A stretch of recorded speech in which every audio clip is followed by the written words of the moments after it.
Yeah, current affairs we are discussing, that is from week number August, 1st August to 7th August 2025. Say when it comes to current affairs, if you're preparing for civil services or other state public service commissions, you always think that current affairs, you wanted to prepare, but you might be referring the generic method or normal method is that paper reading, paper reading, or some people will follow daily current affairs. Some people will go for daily quiz.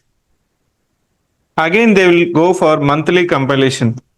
Again, they will go for monthly compilations. Even after doing this much of effort for current affairs, you feel that the preparation for current affairs is not meaningful.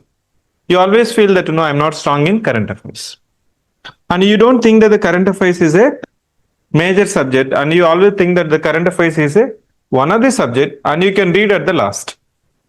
దానివల్ల ఏమవుతుందంటే current affairs exam ముందుకు వచ్చేటప్పటికి you feel enormous stress, major stress will come from current affairs. My suggestion and strong directive is that when you take current affairs, it may be daily or weekly or monthly or whatever the way you wanted to prepare, you should know why you are preparing for current affairs, why it is required for the exam. If you remove current affairs from state and UPSC exams, then it will become degree examination.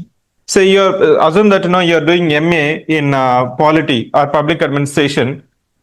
If I just remove current affairs from your preparation in civil services exam, and you'll say that you're actually preparing for degree exams. By adding current affairs, the state services exam as well as UPSC exam becoming dynamic in nature. Even if you read daily or regularly, you feel that current affairs you're not able to cope up. As I mentioned that when it comes to prelims exam or mains exam, first thing is that PYQs, then current affairs, then test series.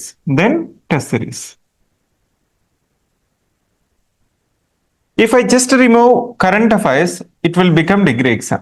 If I add current affairs, it will become competitive exams. By adding current affairs, we always think that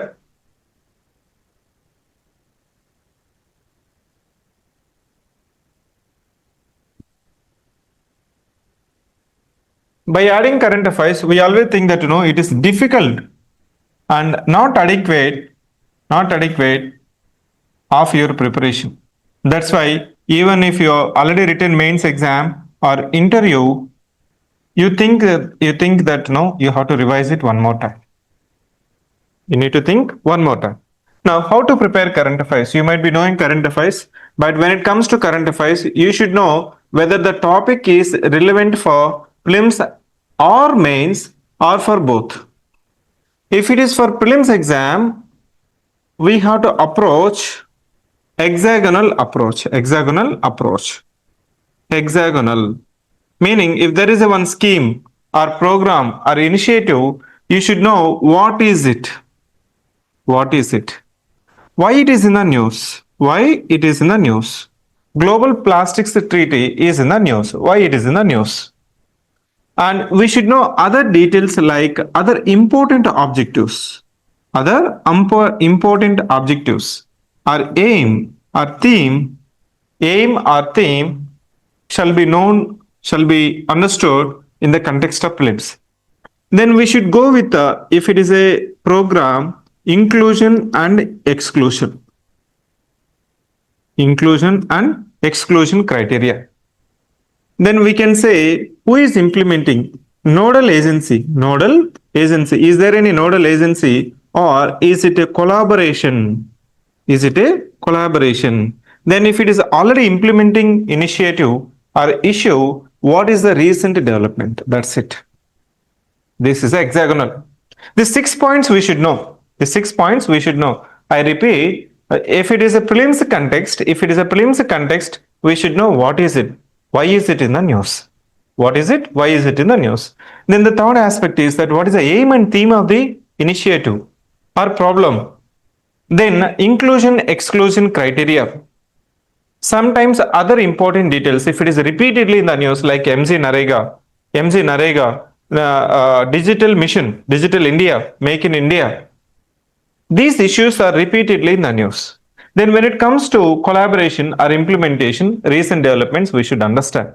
Furthermore, if you are preparing for same current affair for mains aspect, in when it comes to mains, what they will ask you is that they may ask you to write the highlights,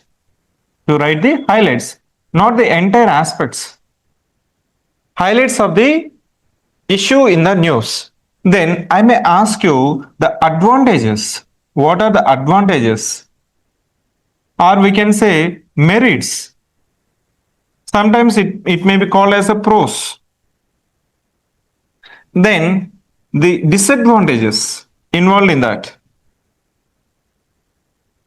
are demerits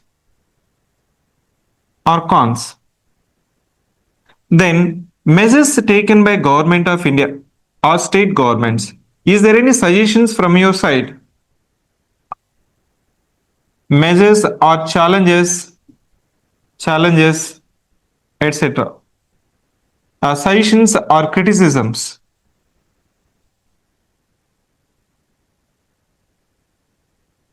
Then way forward. దీన్ని మనం conclusion we call it as a conclusion. Say India US, there is a trade and a tariff war that is going on in the recent times, that is in the month of February 2025. Both the leaders came together and we wanted to target mission 500, meaning 500 billion targets of trade between the two nations by 2030. Now you see the scenario, the present scenario. Could you able to reach the target of $500 billion between India and US by 2030? The scenario seems to be rough weather. It may be escalating. After escalating, then it will go de-escalation. Always between two nations, always it will be de-escalation after escalation. There shall be turning point. No, we have to think diplomatically. We have to think. We should not go for tit for tat. Tit for tat does not work. Tit for tat does not work for between two people, between two nations, or among the nations. Now look at this one, mains aspect. My focus is different. Here, I may be substantiating with the data. The data may not be precise, but may be approximate. We should know between two nations. Say, for example, India, Philippines president recently state visit to India. In that context, you may not able to recollect all the facts and figures related to India, Philippines, but we should know some example. Some keywords, some repetitive exam words that can be mentioned in the exam. That's it. It means when you take one issue which is in the news, you should not prepare the same issue in the same way. That's why I'm saying that one size does not fit for all. One size does not fit for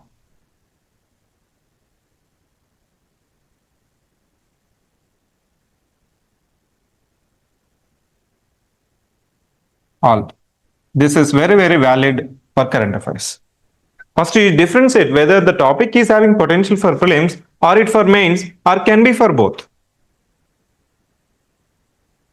Then again, there is one more aspect that I need to mention. Current affairs are of two categories. This is low frequency topics and high frequency topics.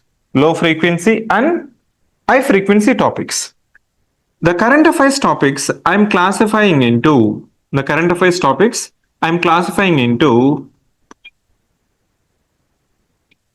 majorly this is high frequency topics.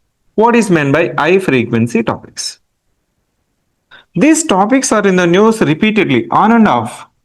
Low frequency topics. How to differentiate whether the topic is relevant for prelims or mains? I mentioned that if the topic is relevant for prelims, apply hexagonal model. If it is not, again go for analysis model. This is the analysis model.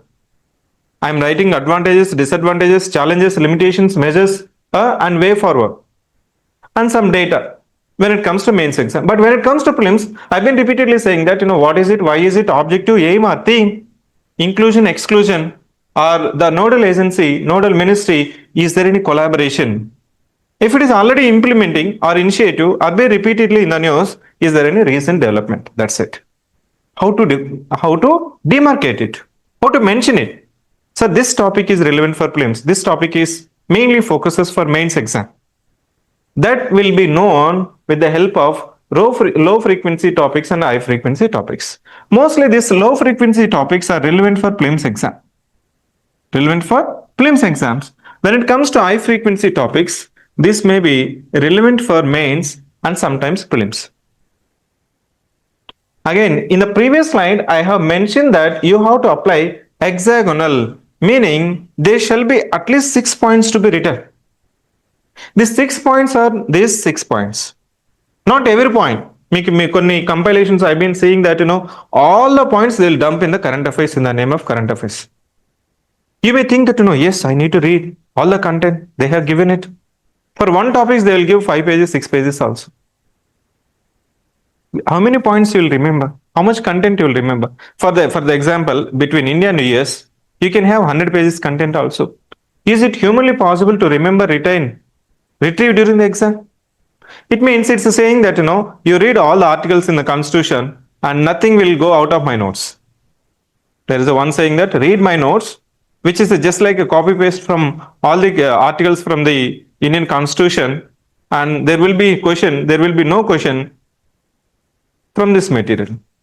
And దాని అర్థం ఏంటంటే మొత్తం articles చదువుకోండి, అన్ని questions రాస్తారు. Is it possible? So it means we are going with relevance of the content, aspects of the content. Now I have demarcated current affairs topics into prelims and mains based on low frequency and high frequency. If you are regularly reading the newspaper or maybe weekly once analysis, which is relevant for the exam point of view, not reading from the slides. I've been repeatedly seeing in the YouTube channels that many channels are there, daily channels are there. They just keep on reading from the PPT నుంచి చదువుకుంటూ వెళ్ళిపోతుంటారు. So అలా మీరు చదువుకోగలిగితే ఎన్ని points నువ్వు గుర్తుపెట్టుకోగలవో అన్ని points రాసుకోవాలి. I say, so this number of points I could able to remember, sir, retain, sir. Say for example, FAME 2 scheme is there. It will sponsor or give subsidy for this number of, they will mention the news article. So there are 2-wheelers, 3-wheelers, like that they will mention. Even in the news article may mention the number of wheelers, 2-wheelers and 3-wheelers. You will write the number of vehicles also. Will you remember? If you are not able to remember till the exam, why you are writing on the paper? Write on the paper which you could able to remember. That's it. Which can be asked in the exam. Now, what did I say here? High frequency topics are suitable. What is that meant by high frequency topics? High frequency topics, furthermore, where there is analysis. Where there is a analysis. So one issue, say for example, India-Pakistan relation or Operation Sindoor. Then recently there is a one Operation Akal. If you compare Operation Sindoor and Operation Akal, if you have been regularly reading newspaper, then you may understand the Operation Akal. If not, you may know Operation Sindoor.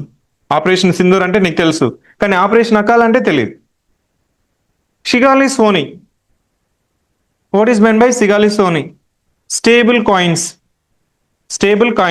ఇవంతా మీ న్యూస్లో ఆఫెన్గా రిపీటెడ్గా ఉన్నాయా? రావట్లేదు.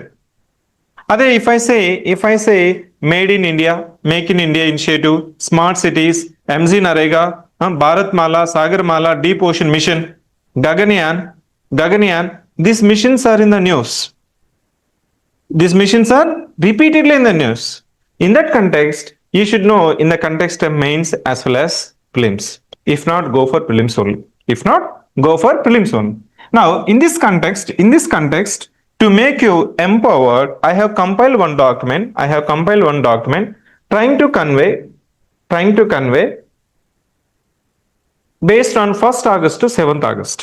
The sources which I have referred is your Hindu newspaper, Indian Express, PIB, and there are some online platforms also, like Google News, which is a aggregator of news. Google News is a aggregator of news. Just to pay attention, I have classified based on based on the major grouping into international.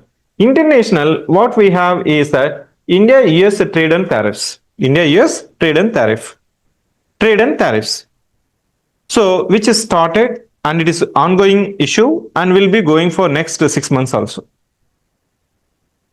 So, in this context, what we need to understand, we should understand the present context. We should understand the present context and why there is an issue, how we are going to maneuver, or how we are going to respond to that one, how we are going to respond to that one. Then the next is Intermediate Range Nuclear Forces Treaty, which is in the news in the context of United States of America and Soviet Union, that's Russia. Next, Global Plastics Treaty, that there is ongoing negotiations to early conclusion of this treaty. Early conclusion of this treaty. Then Indo-Philippines relations. This article is being written or been in the news because recently the president of Philippines visited India. In that context, both the leaders declared that we are upgrading our relations to the strategic partnership. Then the organizations which are in the news is Indo-Japan Textile Trade and Investment Collaboration. Indo-Japan Textile Trade and Investment Collaboration. So this collaboration mentions some important schemes, PM Mitra Parks. As a collaboration may not be asked in the exam, but in that context, our Indian government is inviting the Japanese investment into our PM Mitra Parks. Then we should know about what is meant by PM Mitra scheme and also performance linked incentives they have initiated in the article. Then the next is policy schemes and initiatives which are there in this week. That is your SITE scheme, strategic interventions for green hydrogen transition. Okay, so National Green Hydrogen Mission is there as a part of it, and this scheme has been initiated in order to fund the major components under the Green Hydrogen Mission. That will be knowing it. So now this green SITE scheme is a low frequency or high frequency? Green Hydrogen Mission is high frequency, whereas SITE scheme is low frequency. We can confine to prelims aspect. Next is Pradhan Mantri, so Surya Ghar Mufti Bijli Yojana, so which is led to solar increasing the solar energy, which will be there in the news ever. Okay, so this scheme will be there in the news again and again. Next, India-UN Global Capacity Building Initiative.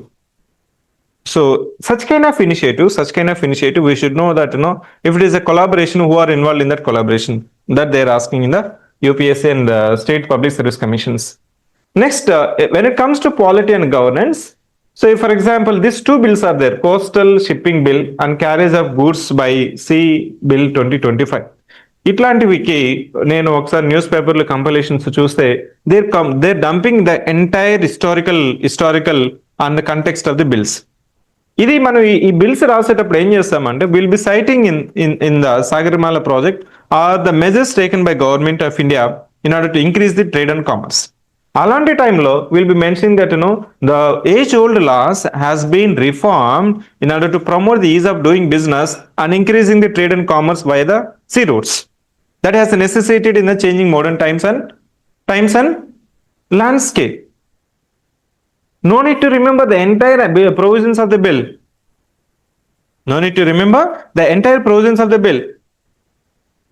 It is just like a governance in progress, governance in reforms. It's a day to day. Say, for example, you are in the office of administration that has necessitated to just reform it.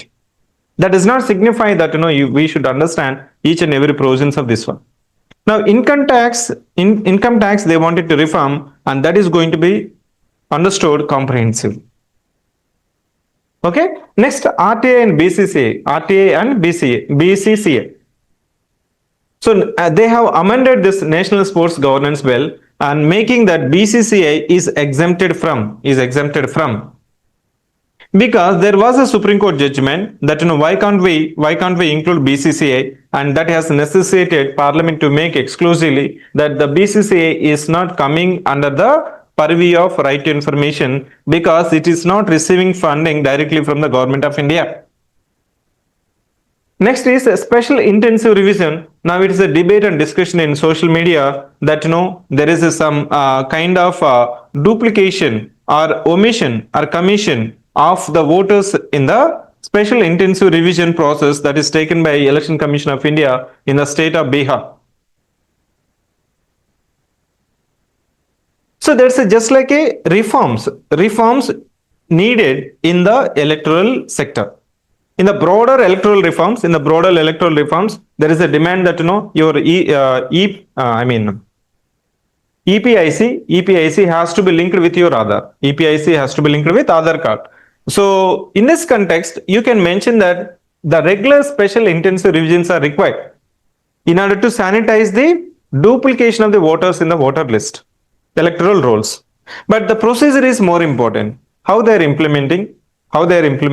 So what is the mechanism if your name is not included or removed without your knowledge? Then is a right to repair and a right to remember. It is in the news that right to repair and right to remember. You should know the difference, because this right to repair, right to remember seems to be similar, one and the same, and we should know the difference between right to repair. Say for example, you have purchased one washing machine. మీరు ఒక washing machine purchase చేశారు అనుకోండి, దాన్ని repair చేసుకోవాలన్న right కొన్నిసార్లు ఏం చెప్తారు, మీరు మా దగ్గర తీసుకుని వస్తేనే వారంటీ వ్యాలిడ్ అవుతుంది. If you go and get serviced out side, the warranty is not valid. And bring that same washing machine or electronic gadgets after 10 years, the manufacturer will say that now we have stopped that product and service is not available. That is known as right to remember. Remember my goods. And there is some kind of responsibility on the manufacturers that we should remember the products or the components of the goods. ఎందుకంటే ఇప్పుడు electronic గూడ్స్లో ఏమవుతుందంటే product రావట్లేదండి, ఇప్పుడు అది రావట్లేదు, ఆ model రావట్లేదు, దానికి స్పేర్ పార్ట్స్ దొరకట్లేదు. Now what it is forcing me to buy it, new one, instead of repairing it. That's the present context now. Then repo rate and right to Reserve Bank of India, that is from economy and social development. The RBI so kept repo rates at 5.5% in order to make that the present GDP growth rates as at least 6.5%. Then GST collections. In the GST collections, how the questions are coming in the present context is that even there is a one news article that there is a more than 7 trillion. I forgot that number. So there is a more than 7 lakh crores tax evasions in the GST collections. Now GST collections, they are saying that so grew by 7.5%. Now it's almost near to 2 lakh crores. 2 lakh crores. I can say GST collections in India in the last 2 years, it is always above 2 lakh crores. Such kind of comparative statements can be asked in the UPSC exam. Next, Bal Gangadhar Tilak. So Bal Gangadhar Tilak mostly can be asked in the prelims exam. Maybe you can write some of his contributions in your mains exam. Next, Uttarkasi cloud burst. When it comes to Uttarkasi cloud burst, so you might be aware that so it's a sudden cloud burst, torrential rain pouring led to the Dharali village in Uttarkasi. And this Himalayas are always prone to landslides. In this context, they are asking, Ramesh, can you come once? You should understand Gir Ganga, and other aspects related to the location of Uttarkasi. The next is that there are some places in the news. There are some places in the news we should understand 1 or 2 points only. The location and why it is in the news. Similarly, in the context of environment and disaster management, where they have mentioned that the mouse deer, sunflower sea stars, and largest Asian tortoise. ఈ 3 places, ఈ 3 species news లో ఉన్నాయి. Next, science and technology. We have successful launch of NISA, which is a collaboration of NASA ISRO, which is a Earth observation mission. We'll be understanding that one. Next, Bluebird communication satellite, Axiom 4. The mission is successful. Then Hope. ISRO launches mission Hope in Ladakh. Then Moon. So that's a Sturgeon moon. That's a full Sturgeon moon will be visible on the nights of August 8th and 9th. which we generally celebrate in Raksha Bandhan. Next is reports and indices. When it comes to reports and indices, so mostly these reports and indices will be useful prelims aspect and can be mentioned as an example in the mains answer writing. The reports which we are going to mention is that indices is that India Electric Mobility Index and Global Artificial Intelligence City Index. Then pointers I have mentioned. Pointers I have mentioned. These pointers are new terminal at Tuticorin Airport, then Hiroshima Day, Shibu Soren passes or dies at 81 years. Next, MS Swaminathan centenary celebrations. Then E20, Biochar, Sailethi, National Handloom Day, Hydropower Capital of India, Operation Akal, Stable Coins, Biofortified Potatoes, National Film Awards, Mass Prize winner Rajula Srivastava. అన్నీ cover అయ్యాయి. So these are the issues from 1st August to 7th August. ఇలా మీరు articles segregate చేసుకుంటే మీకు ఏ context లో చదవాలనేది కూడా I have mention the next page. So will be discussing the class once if you go through the questions or sample questions that I have mentioned here. The sample questions which I have mentioned here is that the first question is that which of the following ports are not located in the state of Tamil Nadu? Which of the following ports are not located in the state of Tamil Nadu? I have mentioned 4. So Vizinjam Port, Tuticorin Port, Kamarajar Port and Nagapattinam Port. So I'm asking which of the following is not located? What is the port? Yes, Vizinjam is a first transshipment seaport, not located in Tamil Nadu. Next, you see that, consider the following information. I have made this Hiroshima, Nagasaki. In newspaper, they will be mentioning the news articles that, remembering 80th anniversary of Hiroshima, Nagasaki. That they have mentioned 6th and 9th August 1945. 6th and 9th August of 1945. అక్కడ మనకి so atomic బాంబా, hydrogen బాంబా లేకపోతే nuclear fuel ఏం use చేశారు అనేది important. In the same context, we should also understand our nuclear testings, that is Pokhran 1 and Pokhran 2. Pokhran 1 and Pokhran 2. So these are also nuclear testings taken by Government of India in the year of 1974 and 1998. Coded as first one is Smiling Buddha and next one is Operation Shakti. Whereas when it comes to Hiroshima, Nagasaki, we should also understand the location of these places. After bombing of these two places, Japanese agreed to end the war. We wanted to surrender. Now, the next question which I have mentioned here is look at the third question. So Shibu Soren dies at 81.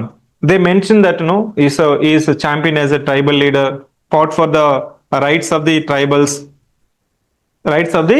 tribals. Here, in that context, I have mentioned Santhal uprising, and UPSC already asked one question on Santhal uprising in 2018. They have given two questions. So Santhal uprising subsided. After Santhal uprising subsided, what are the consequences? The territories are called Santhal Pargana were created. Yes, that is true. That we have included in our 5th schedule for tribal administration, protecting the land rights of the tribals. It means the tribal lands should not be sold for non-tribals. That's the major issue. Whenever there is a tribal land, protecting the rights of the tribals means the first aspect is that initiating selling of or transactions between tribals and non-tribals because they fear of outsiders. Next is it became illegal for Santhal to transfer land to a non-Santhal, which is checking effectively that your land should not be sold for non-Santhals, which is one of the largest groupings of scheduled tribes in our country. Similarly, there is one more tribal leader, Birsa Munda. He belongs to Munda rebellion from Odisha. Now, in that context, we should understand. Next is fourth question is the first MS Swaminathan Award for Food and Peace is conferred to. Who has given? For what purpose he was given the first MS Swaminathan Award? Next, I have also mentioned about other three options also. In that context, we should also understand about other three persons. They also got the similar prizes. Next question is, which of the following is not a stable coins which are in the news? Stable coins అనేది మనకి definition ఏంటి? So why except CBDT, except CBDC, I mean except Bitcoin, other three are known as stable coins. Stable coins ante so it shall be parked by or maybe fiat currency అంటాం చూసారా, Indian rupee is a stable currency, stable coin. ఆ stable currency అది గోల్డ్తో ఏమన్నా backup అయిందా, government ఏమన్నా లీగల్గా tendering ఉందా, legal tendency ఉందా, లేకపోతే ఏమైనా అసెట్స్ ఉన్నాయా, అట్లాంటి వాటిని మనం స్టేబుల్ కాయిన్స్ అంటాం. Say for example bitcoin, doge coin, ethereum coin, ఇవంతా ఏంటంటే unstable coins. These are cryptocurrency, digital currency, not subscribed by government, not subscribed by this respective central banks. Then it is prone to volatility in the market. Next, in the context of MS Swaminathan, I have mentioned one UPSC question which was already asked in the year 2019. The question is that how was India benefited from the contributions of M. Usefull and Dr. M.S. Swaminathan in the fields of water engineering and agriculture science, respectively? You understand my point? So this was a question. I can modify the question. So discuss the reforms or progress made in the fields of water engineering and agriculture sciences, respectively, in our country. Then I can mention these two names or other reforms taken by government of India time to time. So this is how we should expect the questions. Then we have to understand the current affairs. మీరు ఎంత చదివారు అనేది కాదు, ఎంత మీకు గుర్తున్నది అనేది main important current affairs. Don't be in the mind set that you have to cover all the points when it comes to current affairs. ఆ వీక్లో నేనేం చెప్పాను, almost 30 points, 30 topics I have mention. 30 topics in 7 days, almost 5 topics in a day.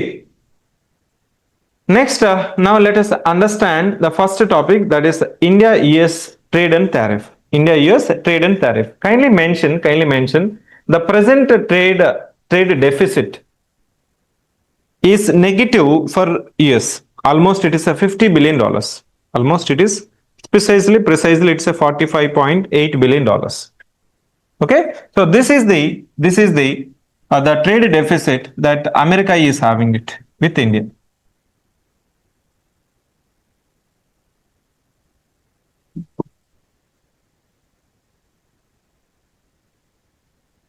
Online students, are you following it?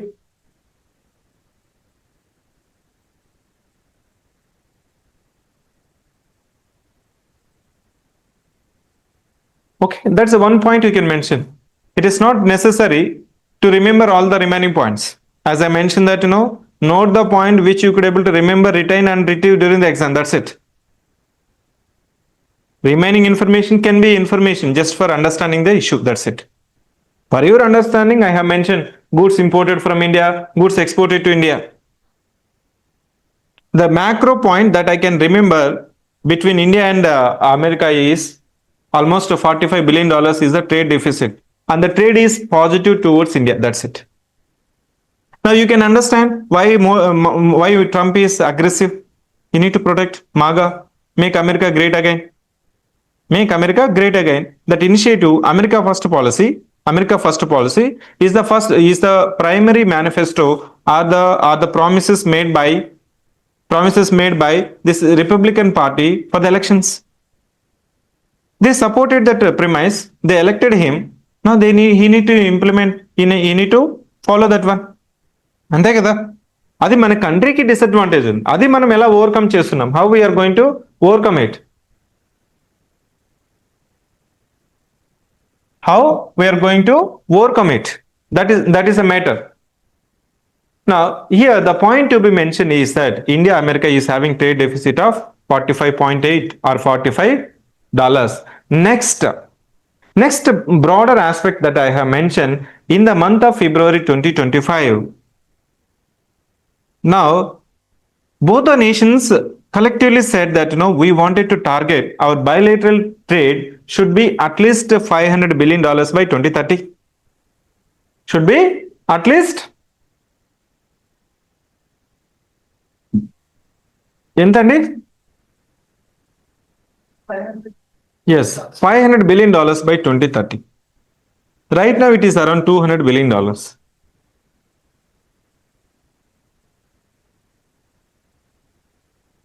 Next, what is the escalation? What is the itching point between the two nations is that why America is going for it.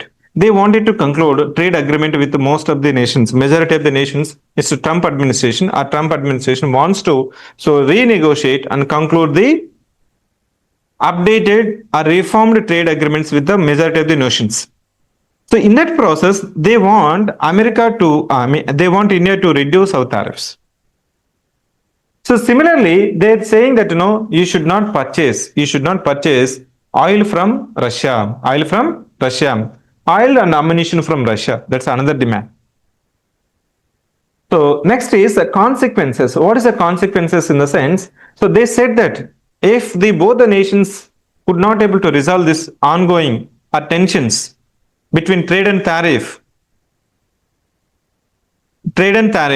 that means Indian economy growth rate may be reduced by, so almost Morgan Stanley said that so dip by 80 basis points.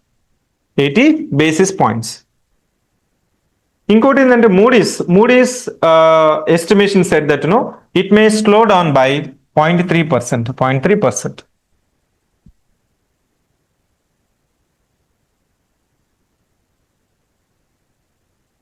So in the context of MS Swaminathan centenary conference, our Prime Minister has mentioned, I am here to protect the interest of the farmers, dairy and fishing sector. In the context of Andhra Pradesh, the state of Andhra Pradesh, they mentioned that this fishing community will be affected largely. Now the Indian government is now trying to renegotiate, trying to reach out to America, but America is also publicly mentioning, Trump is saying that I am going to increase further.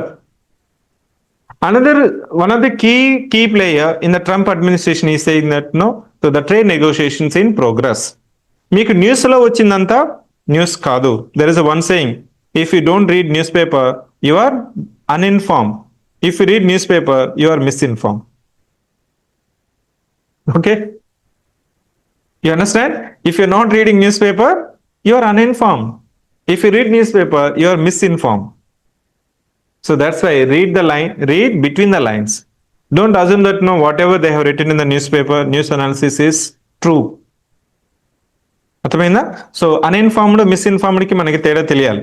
Now when it comes to this one, so now India is trying to reach out to America and trying to see the alternative.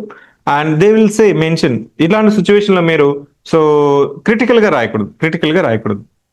India should act proactively without compromising the India's interest and not disturbing the present existing potential, and without compromising. I mentioned 500 billion, mission 500. Mission 500 can be save something for the last. If both the nations resolves the ongoing trade and tariff issue, then both the nations can reach the target of bilateral trade of $500 billion by 2030. అది conclusion అవుతుంది. It means when it comes to mains exam, you are saving something to write at the end. Okay, so this is about India America, and remaining things aspects, if you keep on reading the newspaper, you will understand it. Okay, ఇప్పుడు 5 points మీరు note చేసుకున్నారు. 5 points ఏం mention చేసుకున్నారు చూడండి. So $45.8 billion as a trade deficit, Mission 500 by 2030, 0.3% of GDP, 80 base points of growth. Understand? So with this context, you can understand. So Modi has mentioned that the tariffs are selective and unfair. Selective and unfair. There are other nations which are also trading with Russia, and America is not responding to that much of tariff levels. Next is this treaty, that is INF treaty. మనకి ఈ INF treaty అనేది మనకి news లో mention చేశారు. ఎందుకు mention చేశారంటే, what they have mentioned is that, so previously America has mentioned or repeatedly mentioned vocally that so Russia is violating this treaty. Russia is violating the treaty and they exit from the treaty. Now USSR also, Russia also, I mean previously America exit from this treaty. Now recently Russia also said that we are exiting from this treaty. ఎందుకంటే ట్రీటీలో ఇద్దరే ఉన్నారు, already ఒక అతను వెళ్ళిపోయాడు, అప్పుడు treaty ఉందా లేదా?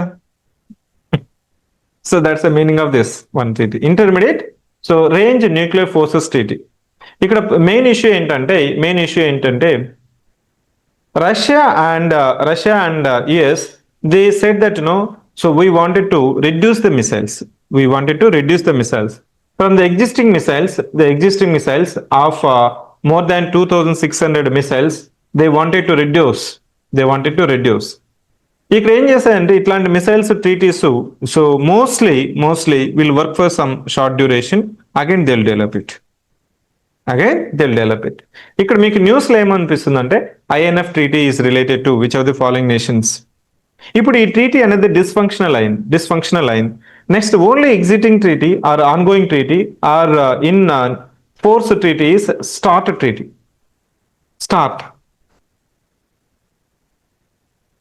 This is related to nuclear arms reduction treaty.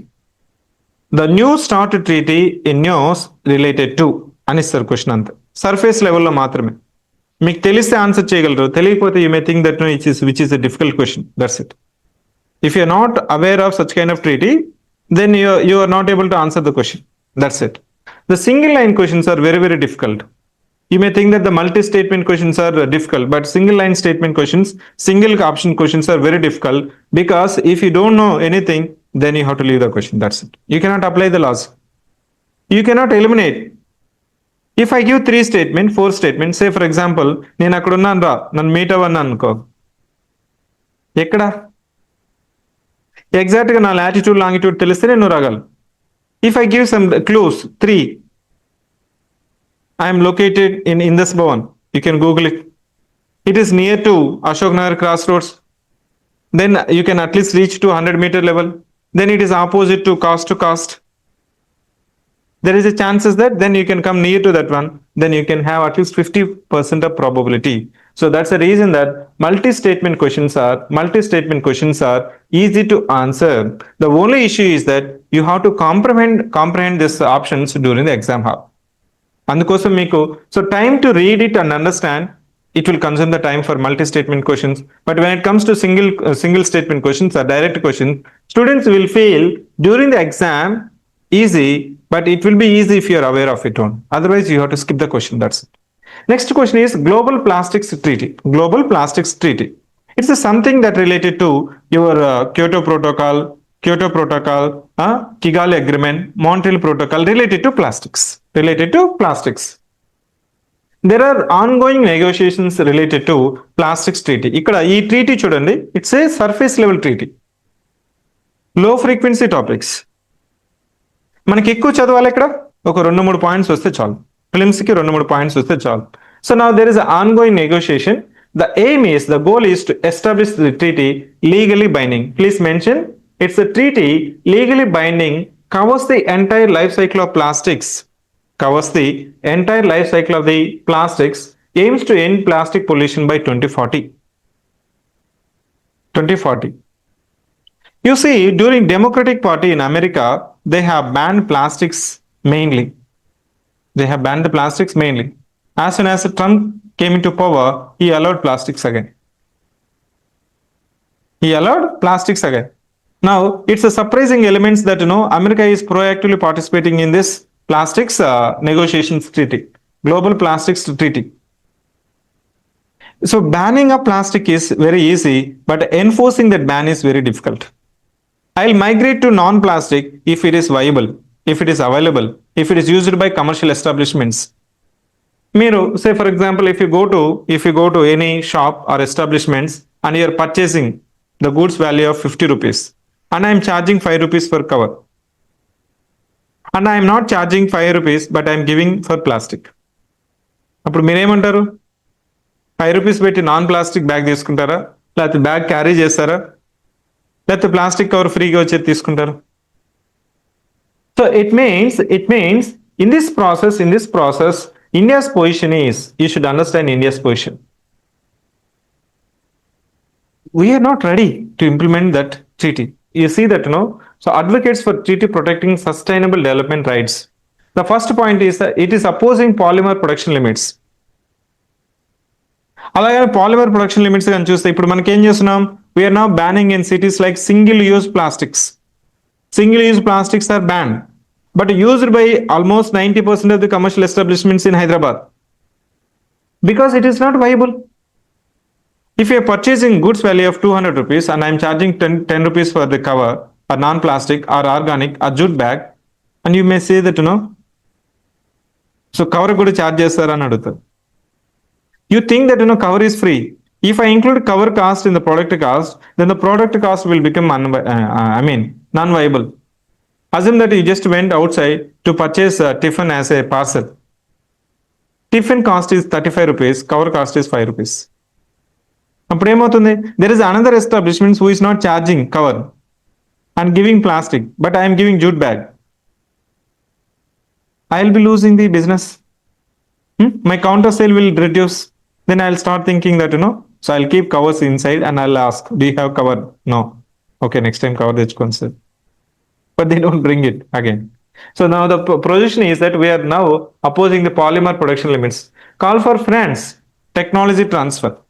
Same electronics కి ఇప్పుడు ఎలక్ట్రానిక్స్ ఈ వేస్ట్ కి మనకి ఈ ప్లాస్టిక్స్ వేస్ట్ కి now we are trying to see that technology transfer supports just transition. Meaning, so first at the national levels, then at the international levels. దీని యొక్క impact global plastics treaty impact ఏమవుతుందంటే, మీరు plastic usage అనేది మన exports imports మీద పడుతుందా? So కాబట్టి now it will take some time. Now it's a measure in progress. Like your Kyoto Protocol, it will start. First they will mention common but differentiated. First మీరే నా legal binding అన్నా కానీ కొంతమందికి legal binding, కొంతమందికి voluntary. Slowly they will try to see that will have the fun technology transfer. Then slowly they will go for banning of the plastics. Imagine that your life without plastics. Can you live? It will be very challenging. It will be very costly, I'm saying. Now India-Philippines relations. Next is India-Philippines relations. Now look at India-Philippines. Whenever I've been repeatedly telling to our students also, in the context of international relations and organizations, I mentioned that whenever other country or place is there in the news, you have to open your atlas. Open your atlas, look at Philippines, try to see that the geographical significance of Philippines and its strategic location is Philippines is one of the member of ASEAN. Know that association of Southeast nations, there are 10 members. 10 members are there, and we have Act East policy in the place of Look East policy, and these Southeast nations are major component or key players when it comes to ASEAN grouping, association of Southeast nations. 10 members are there, right from your Myanmar, Thailand, Cambodia, Vietnam, Laos, then Singapore, Malaysia, Brunei, Indonesia, Philippines. Now as assume India-Philippines relations assume significance because the state president of Philippines visited recently, and both the leaders came together, mentioned that we are upgrading our relations to strategic partnership, and the bilateral trade is about $3 billion. Don't assume that you don't look at some kind of $3 billion in the context of trade. Try to see that the Philippines' role in the context of Southeast nations, in the context of South China Sea. So look at the South China Sea. South China Sea. There is a 9-dash line in the news. International Tribunal Law of the Seas, United Nations Convention Law of the Seas, 10-dash line. Next, we'll be having, so in the month of November or September, India ASEAN Summit, East Asia Summit, APEC nations, ఇవంతా మనకు వచ్చినప్పుడు ఈ Philippine relations, mostly Indian medical students are going to Philippines for pursuing their medical degree. Almost 10,000 medical students are pursuing their medical degree in Philippines. Okay. Next, recently, why is it significant in the sense both the nations they held naval exercise jointly in South China Sea. ఇక్కడ మీకు so trade and commerce కంటే కూడా geographical priority is more important. Look at India Philippines, as I mentioned that, so when it comes to Southeast Asia, so this is your Southeast Asia, this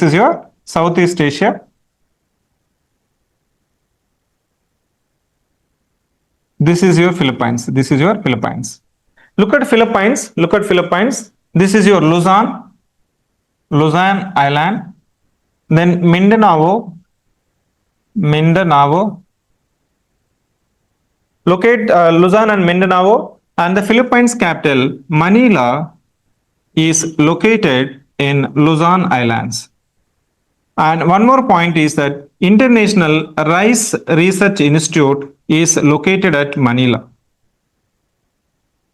Another point is that Manila is located on converging plate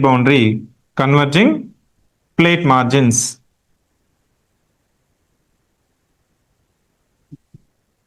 Then in the news article, they have also mentioned that this Manila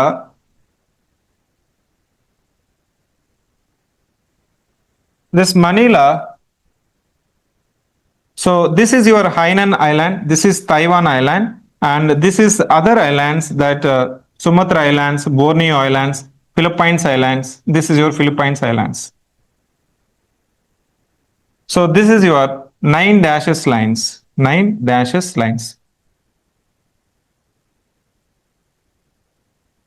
Okay, 9 dashes line, South China Sea. How they're asking the questions in the context of South China Sea is that South China Sea is sharing border with which of the following nations? 9 dashes in the news related to.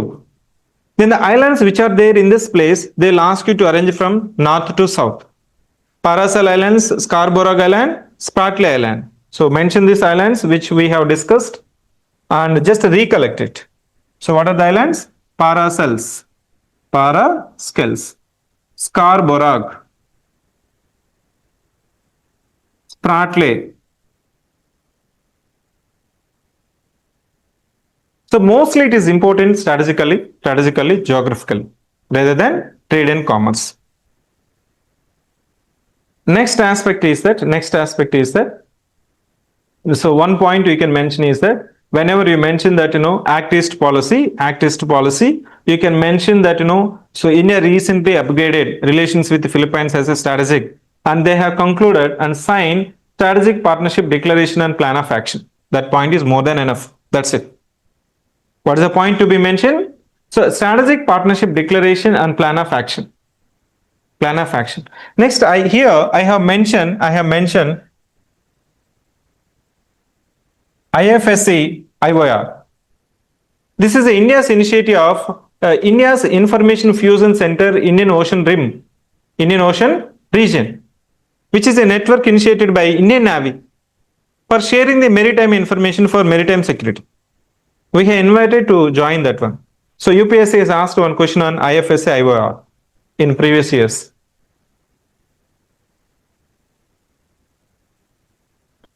Next, India-Japan Textile Trade and Investment Collaboration. textile, trade and investment collaboration.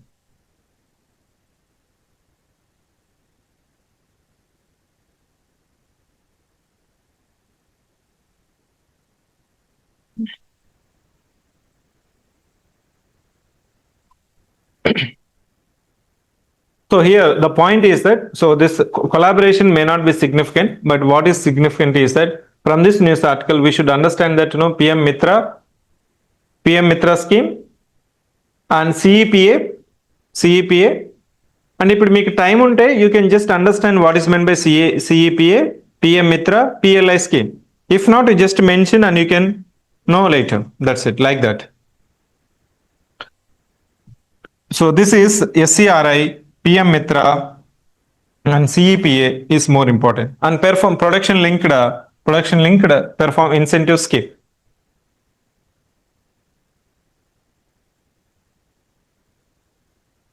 So the context is that we wanted Japanese participation in our PM Mitra parks. Next, site scheme. Here the site scheme 3 points are very important, very important. Site scheme, it's a part of your national green hydrogen mission. Kindly note that it's initiated by Ministry of New and Renewable Energy. So prelims, if I'm giving 3 statement question or direct question or 2 statement question, I can say it's a part of national green hydrogen mission. Initiative of Ministry of New and Renewable Energy consists of 2 components. One is supporting or incentivizing domestic manufacturing of electrolyzers and the production of green hydrogen. That's it. Next, another question that you need to remember here is that the types of hydrogen. Green hydrogen, blue hydrogen, alla meeku untundi kada. If you have already read it, you can understand, or you can take 1 minute time and you will understand that one. What is meant by hydrogen, green hydrogen, different types of hydrogen. Here, the another point is that types of hydrogen.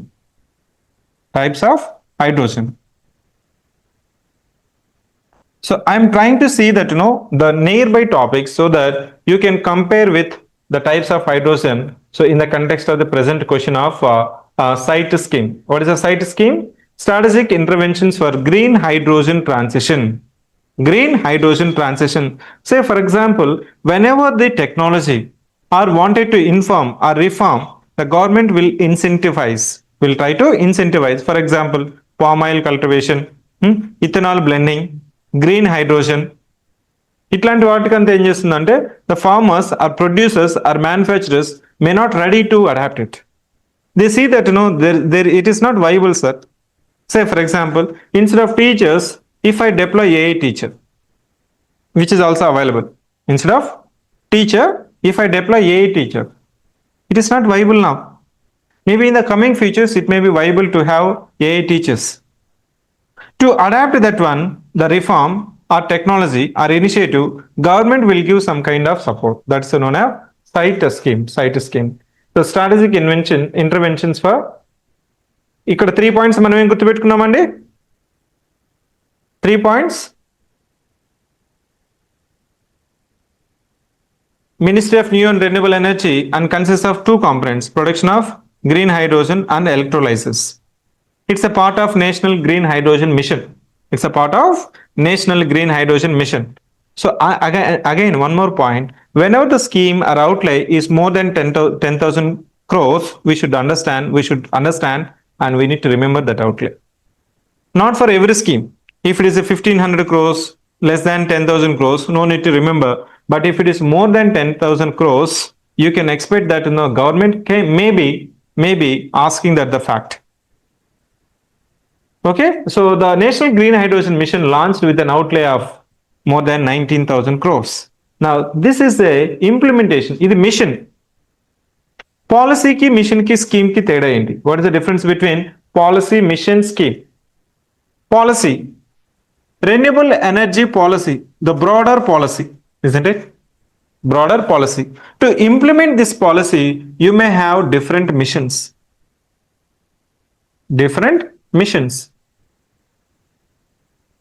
To implement the objective of these missions, You may be having the schemes and programs. That's it.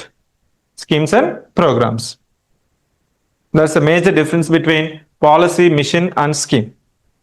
Next, coming back, Pradhan Mantri Suryaghar Muft Bijli Yojana. It is also implemented by Ministry of New and Renewable Energy. Kindly note that it is a high frequency topic, will be repeatedly in the news. Will be there in the news. Previously, side scheme is also will be there because it is having total outlay of more than 17,000 crores.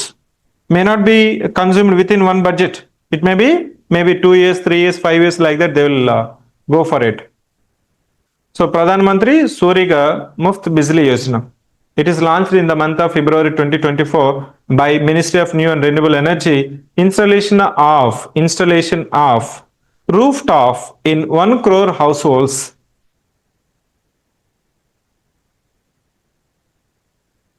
Okay, you see that the budget outlay is 75,000 crores. Gutupetkova. All the points are very, very important. You have to note it and you have to remember. You are writing the exam.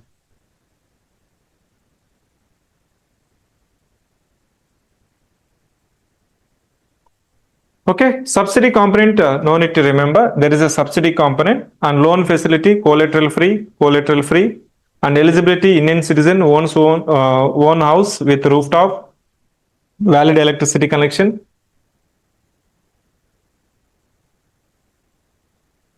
Yes. As I mentioned in the last class, so to implement this scheme, we have two ideas. One is ownership model, another is lease model. Ownership model only this is applicable. So there are another companies, they'll go to their rooftops and they'll ask you, please give your space.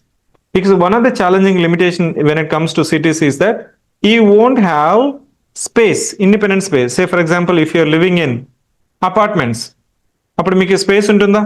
Common space ఉంటుంది. You have to convince the apartment association that in the roof top of the entire apartment will take it. From there will generate electricity and will supply at the less than the market price of the electricity. That's it. And the additional units which I produce, I will sell it in the market. That's it. Okay, these two models are there. In Delhi, they are going with the two models. In rest of the Delhi, and they're trying to implement two models. So now slowly the awareness is coming up. Slowly the awareness is increasing. Maybe in the coming days, maybe in next 1 or 2 years, in villages you will be having at least 30% of the households will be migrating to Suryaghar Muft Bijli Yojana. ఇక్కడ ఇంకో challenge ఏంటంటే now we are providing free electricity up to 200 units. That is also making delaying to adapt this scheme. మీకు 600 units వస్తుంటే అప్పుడు మీకు కనీసం 1500 monthly electricity bill వస్తుంది.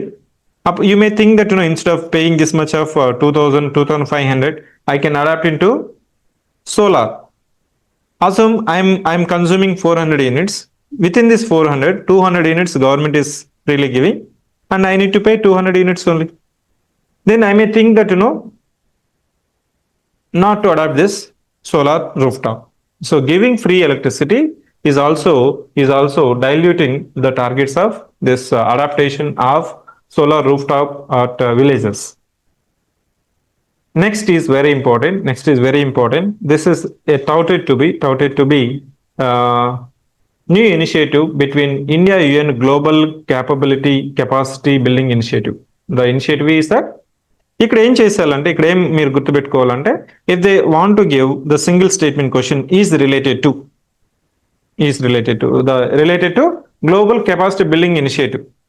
SDG goals. There are 17 SDG goals, and it is partnering with our Ministry of External Affairs and the UN country team in India with various UN agencies in order to achieve the targets of sustainable development goals. Just to mention UN Global Capacity Building Initiative. It's a collaborative effort to support countries in the global south. ఇప్పుడు ఈ name global south అనేది ఎక్కువగా trend అవుతుంది. Trend అవుతుంది. Just like a psychological collaboration. ఎట్లయితే మనం south India, north India అంటాము, north east India అంటాము, అట్లా. Okay, it's a joint effort between ministry of external affairs of India and the UN country team in India to partner with other UN agencies, providing support for specific projects.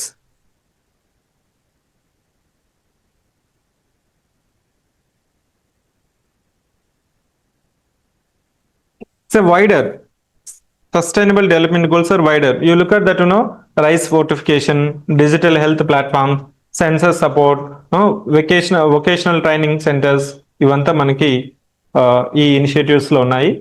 మళ్ళీ ఇది మనకి repeated గా news లో ఉంటుంది. Next 9th topic which I have mentioned is that new terminal at Tuticorin. దాని ఇప్పుడు modern name is Tuticorin airport. ఇక్కడ airport గురించి అడిగారు. Airport is a small airport, but I have asked one question on port. Tuticorin port I have mention the question. మీరు question చూడండి. Vizhinjam port, Tuticorin port, Nagapattinam, Ennore port. So this is a part of Udan scheme. The Udan scheme లో మనకి phase 1, phase 2 అలా phases ఉన్నాయి. Udan scheme is implemented by Ministry of Civil Aviation in order to increase the regional connectivity. By providing viability gap funding. So ఒక unserved destination ఉందనుకోండి, places ఉన్నాయనుకోండి. If there is a service, private players may not come forward. They will say that to run the operations, I'll have some running cost, and there is no guarantee that I could able to generate that running cost or not. If the running cost is less than if the expected revenues are less than the running cost, then as per the viability gap funding, government will sponsor or refund or grant the service airlines. కొన్ని destinations ఉంటాయి, regional connectivity, ఎక్కడో మారుమూల ప్రాంతాలను కూడా మనకి కొద్ది connection అనేది అవసరం. అలాంటి ప్లేసెస్ లో మనకేం చేస్తామంటే, so as per Udan scheme we are trying to connect the unserved destinations of the India. ఇక్కడ మీకు మెన్షన్ చేయాల్సింది నేను 2 మెన్షన్ చేశాను. సో Tuticorin ఉంది కాబట్టి మీరు ఒకసారి తమిళనాడు మ్యాప్ తీసుకుంటే ఇక్కడ Tuticorin దగ్గర Vizhinjam is in Kerala. This is your Vizhinjam. Vizhinjam is a port or transshipment seaport. Transshipment. India's first deep waters transshipment seaport. Deep sea transshipment seaport. Developed by Adani Ports Limited in collaboration with Government of Kerala. They have built it, they will operate, and they will transfer to the Kerala. దాన్ని మనం operate transfer అంటాం చూసారా, ఆ model. So ఇక్కడ మనకి దగ్గరలోనే ఏమి ఉందండి, Tuticorin.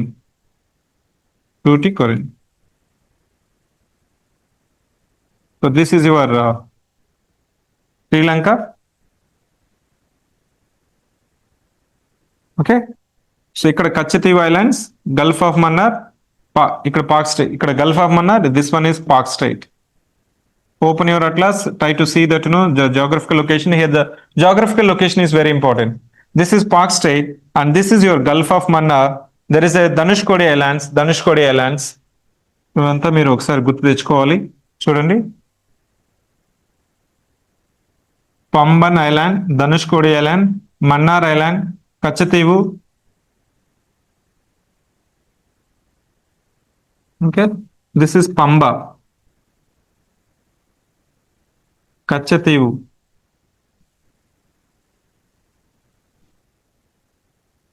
This one is Dhanushkodi.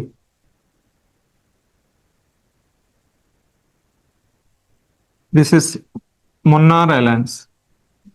Mannar, Mannar Islands. This is Gulf of Mannar. This one is Park Strait. Okay, so here the physical location is very, very important. Next topic which we are going to discuss is Hiroshima, Nagasaki.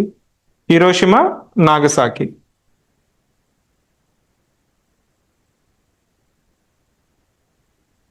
Locate Hiroshima, Nagasaki in Japan.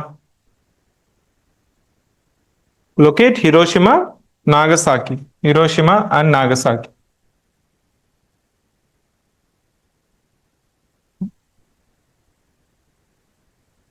So Japan, it is the archipelago, Hokkaido, Honshu, Shikoku, Kaishu. Hokkaido, Honshu, Shikoku, Kaishu. ఇక్కడ Hiroshima ఉంటుంది, ఇక్కడ Nagasaki ఉంటుంది. Hiroshima, Nagasaki.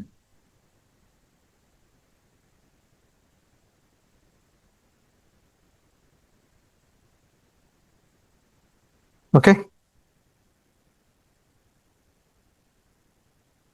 Next, in the context of Japan, there is one more islands, Ryukyu Island, Kuril Islands, Senkaku Islands.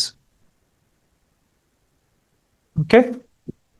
Kuril Islands, disputed islands between Japan and Russia. Japan and Russia. Next Senkaku, దీన్నే మనం Diaoyu అని కూడా అంటాం. So it's almost మనకి Taiwan, Japan. ఇదేమో Taiwan నుంచి ఉంటుంది, జపాన్కి, చైనాకి. All these three nations are having dispute over this islands.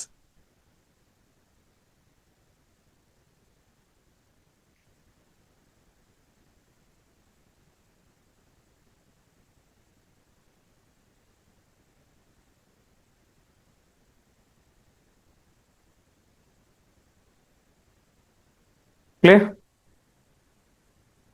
Hiroshima, Nagasaki. Just to see that, Hiroshima, Nagasaki, before the attack of America are dropping the bombs on Japan, know that during the World War II లో ఇది retaliation గా చెప్తూ ఉంటారు. Japan ఏం చేస్తుందంటే Hawaiian islands దగ్గర Pearl Harbor naval base ఉంటుంది, Hawaii. First Japan ఏం చేస్తుంది, it will attacked naval base, దాన్ని మనం పర్ల్ హార్బర్ నేవల్ బేస్ అంటారు. ఎప్పుడు 1941 almost 2400 Americans were killed. And America thought that Japan we could able to control, and if you drop the weapons of mass destructions only, otherwise Japan will not come to kneels. They not coming to the negotiations or surrender. Japan is so aggressive at that time, and they secretly developing the atomic bombs. America started the project in the year of 1942. They started the project in the year of 1942, and they could able to drop Little Boy and Fat Man on Hiroshima, Nagasaki in the year of 1945 August. They started experiments in 1942. It's just like a target. You develop these atomic bombs, will end the war. And it is known as war to end all the wars. It is known as war to end all the wars. World War II came to the end mainly because of America dropping this Little Boy and Fat Man on Hiroshima and Nagasaki. Hiroshima and Nagasaki. These are the first use and last use of nuclear weapons by these two places. Ikkada chudandi meeku. So they tested, and it is tested and lasted. ఇక్కడ చూడండి, little boy is on Hiroshima and fat man on Nagasaki. Hiroshima, Nagasaki. The nuclear fuel is uranium 235 in Hiroshima and plutonium 239 Nagasaki. Hiroshima, Nagasaki. Both are atomic bombs, not hydrogen bombs. There is a difference between atomic bombs and hydrogen bombs. Atomic bombs అంటే మనకి nuclear fusion only, meaning helium will split into hydrogen plus hydrogen. Fusion means H plus H combines to give helium, H2. Fusion అంటే splitting, fusion అంటే combining. Atomic బాంబ్లో ఏమవుతుంది మనకి? Because of nuclear fission, this hydrogen is split, I mean H2 is splitted into H plus H. In this splitting, there will be a lot of energy will be releasing in terms of kilotons. Here it will be in megatons. In order to ignite nuclear fission, there shall be nuclear fission. దాన్నే మనం thermonuclear reaction అంటాం. ఇంత పెద్ద chain of reaction ని మనం initiate చేయాలంటే first fusion ఉండాలా, fusion తో మళ్ళీ ఫ్యూజన్ అవుతుంది, ఫ్యూజన్ తో ఫ్యూజన్ అవుతుంది. So in Hiroshima Nagasaki the bombs that are dropped or comes under the definition of atomic bombs only. But India tested hydrogen bomb in Project 2. That's your Operation Shakti, Pokhran 2 testing. India declared to the international community, we have tested thermonuclear bomb that is popularly known as hydrogen bomb. Okay? ఇక్కడ మీరు గుర్తుపెట్టుకోవాల్సింది ఏంటంటే 6th August, 6th and 9th August, nuclear fission only, atomic bombs, their locations,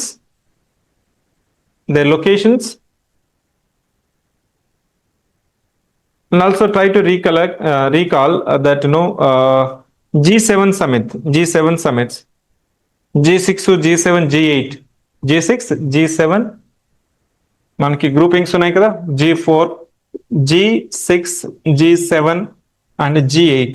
Actually G8 is now actively known as G7 because right now Russia is suspended from this organization, considered as one of the advanced nations in the globe. Advanced nations. In the context of G7, they have held a Hiroshima AA process. దాన్ని మనం HIP అంటాం. Will work with OECD and global partnership on artificial intelligence. Now everyone wants to develop powerful AI tools. If there is one powerful AI tools, it could able to reduce lot of expenditure. It will try to rationalize the expenditure, improve the efficiency. Okay. Next, in this context, try to know that Pokhran 1 and Pokhran 2. Pokhran 1 is codenamed as Smiling Buddha and Pokhran 2 is codenamed as Operation Shakti in the year 1998 and 1974. So in both the experiments, the fuel used is plutonium-239. This is nuclear fission. This is nuclear fusion. అర్థమైందా? Hiroshima నాగసాకిలో ఏముంది? Hiroshima Nagasaki it's a nuclear fission, atomic bombs. In Hiroshima, that's a little boy, we have used uranium-235. In case of Nagasaki atomic bombings, they have used plutonium-239. In case of India, try to see that Cyrus reactor, which is supplied by Canada, we have reprocessed the spent fuel. దాన్ని మనం nuclear enrichment అంటాం. Nuclear enrichment చేసి then we can use that fuel in the atomic bombs.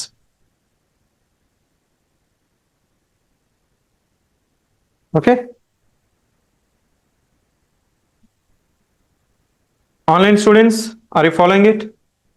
Next, in the context of Shibu Soren death, he passed away at the age of 81. Know that he is known for forming or establishing Jharkhand Mukti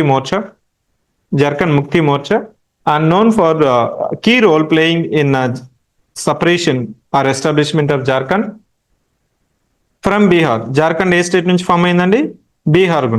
Bihar reorganisation act established Jharkhand as 28th state of India in the year 2000. Jharkhand తో పాటు ఇంకా there are 2 more states established, that is Chhattisgarh and Uttarakhand. ఇదే year లో 2000 లోనే మనకి 3 states establish అవుతుంది. 3 states ఏంటంటే Chhattisgarh, Jharkhand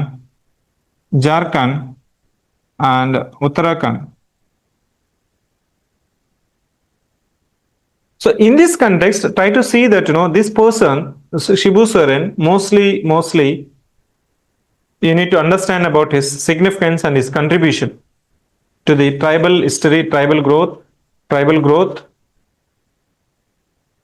so tribal rebellion అంటేనే మీకు సంతాల్ రెబిలియన్ గుర్తు రావాలి. జార్ఖండ్ నుంచి Santhal is a Santhal Pargana. So almost north western part of Jharkhand. ఇక్కడ మనకి ఈ జార్ఖండ్ వచ్చినప్పుడు ఇక్కడ ఒక సైడ్ వెస్ట్ బెంగాల్ ఉంటుంది, ఇంకో సైడ్ బీహార్ ఉంటుంది. Bihar, this reason is known as Santal reason.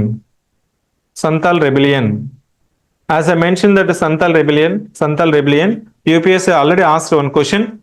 Next time అడిగేటప్పుడు ఏం రాస్తారు? సంతాల్ రెబిలియన్. ఈ మనకి మోండా రెబిలియన్, సంతాల్ రెబిలియన్ ఇట్లాంటి రెబిలియన్స్ ఇచ్చి క్రోనలాజికల్ ఆర్డర్లో అడగచ్చు, వాటి యొక్క లీడర్స్ అడగచ్చు. సో కాబట్టి note that this time period is 1855 to 56,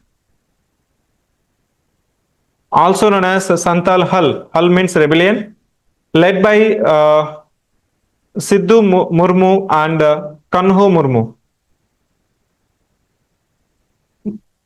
This rebellion is led by Sidhu Murmu and Kanho Murmu, both are brothers.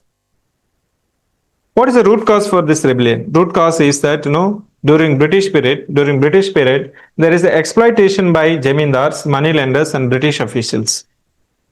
There is exploitation by jamindars, anti-jamindar movement, money lenders and British officials, and losing their identity and land. If you remove land, automatically they lose the land identity. Okay, so and the British could able to crush this rebellion by 1856, and the consequences are, the implications of this rebellion is that they have established new administrative area, making Santal region as a Santal Pargana, and protecting the rights of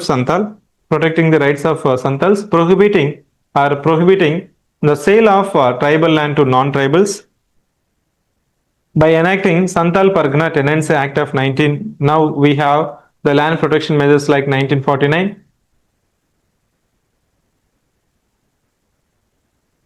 చూడండి మనకి 1857 ముందే జరుగుతుంది ఇది. 1855 to 1856. 1857 Sipayi మోటిని, which is considered as the first independence war.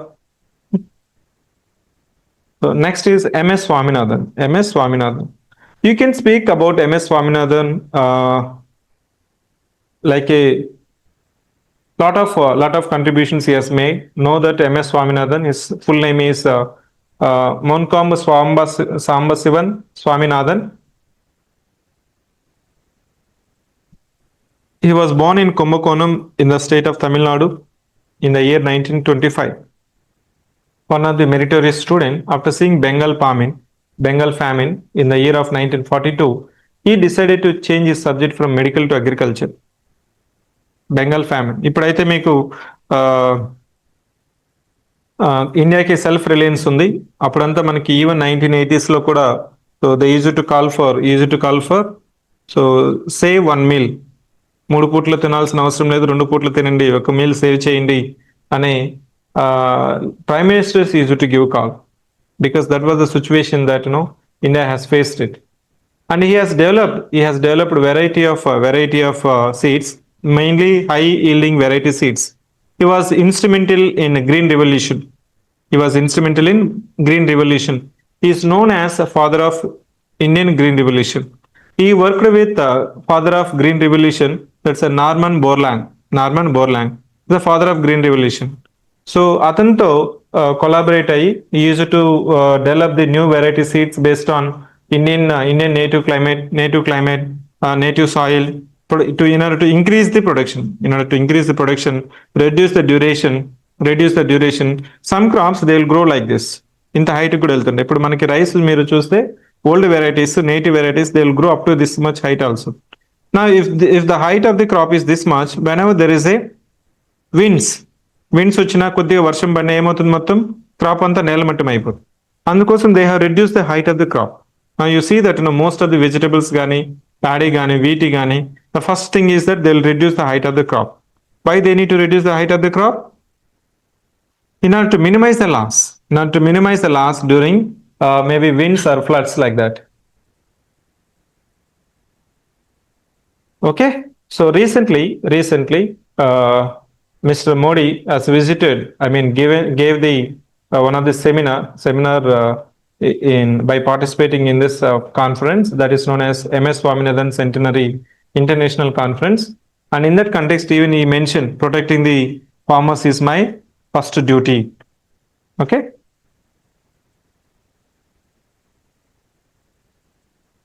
Kindly mention that. So he was recognized as father of economic ecology. Father of Green Revolution, they have already recognized by Norman Borlaug. Okay na? Indian administration ఎలా recognise చేసింది? He was awarded with Bharat Ratna.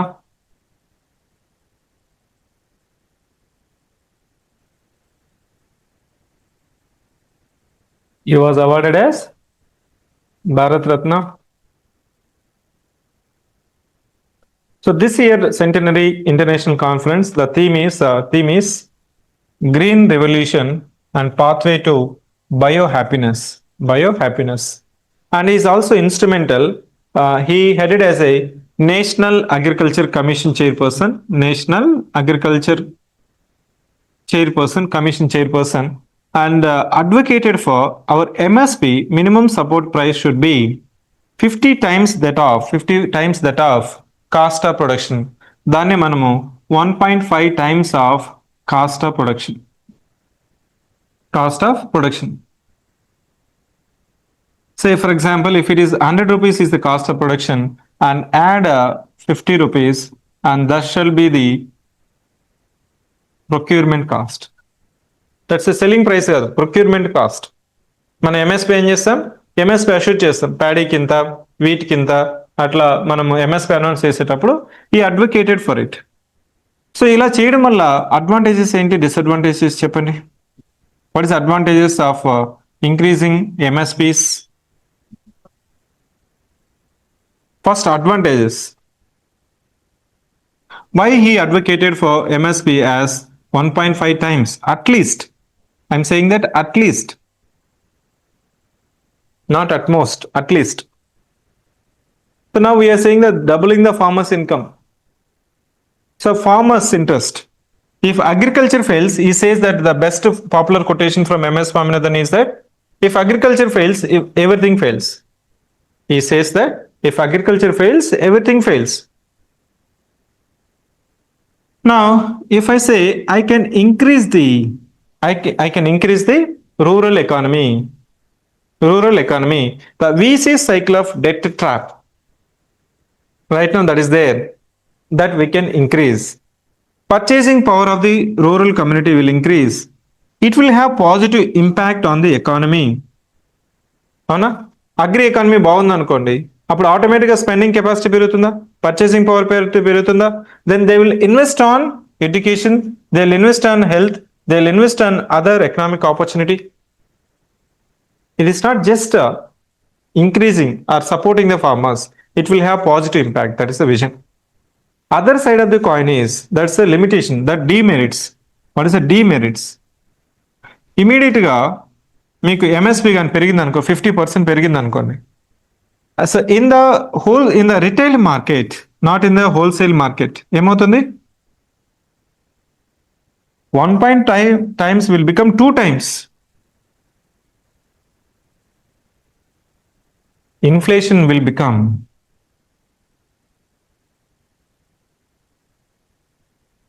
inflation issue. Okay, so that's why they say that slowly they will increase. I'm saying, he said that sudden, do it tomorrow. Go with the legal. Farm laws, farm community, farm associations anta em demand chestuntante, so giving the legal status to MSP. Now it's only administrative promise. There is no legal measure. I'm just promising. There is a MSP. We are just promising. Okay, there is no guarantee.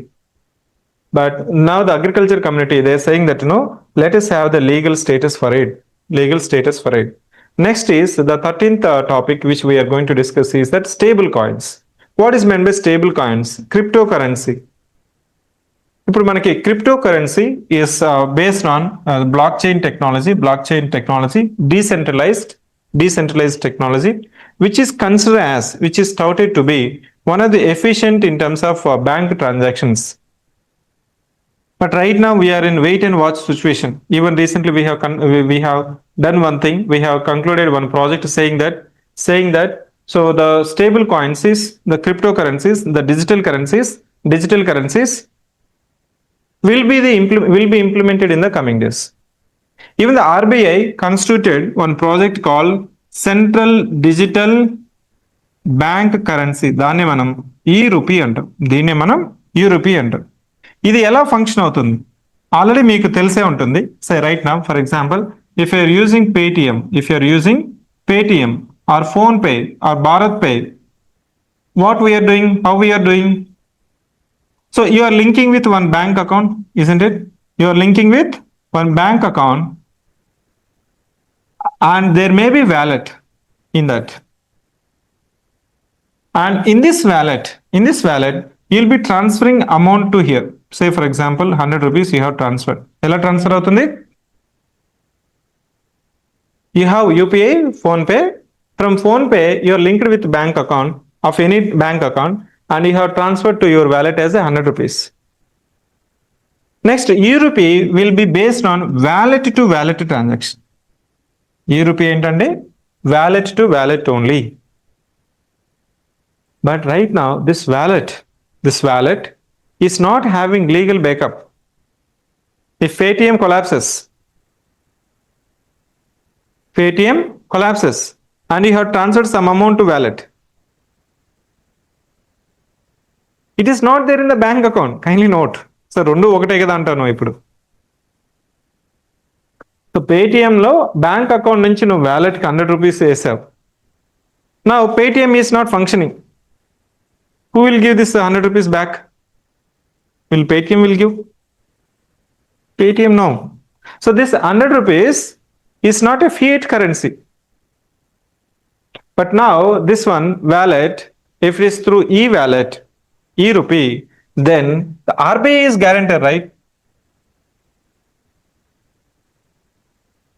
దాన్నే మనం central bank digital currency అంటాం, CBDC, central bank digital currency. దాన్నే మనం ఈ rupee అంటాం, ఈ coin అంటాం. దాన్ని లక్ష్మీ కాయిన్ అని కూడా అన్నారు కొంతమంది. So we have not officially accepted as a Lakshmi coin, but it is touted to be named as a Lakshmi coin. Right now it's a e-rupee, CBDC.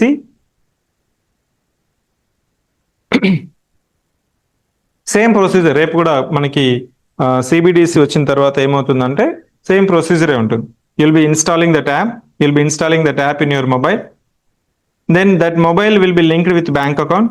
From their bank account, you'll be transferring that amount to your wallet. That is considered as a legal tender. Then you can scan. Now wallet to wallet transaction అవుతుంది, wallet transaction అవుతుంది. ఇప్పుడు ఏమవుతుంది ఇక్కడ మనకి for doing these services, a Paytm is charging amount.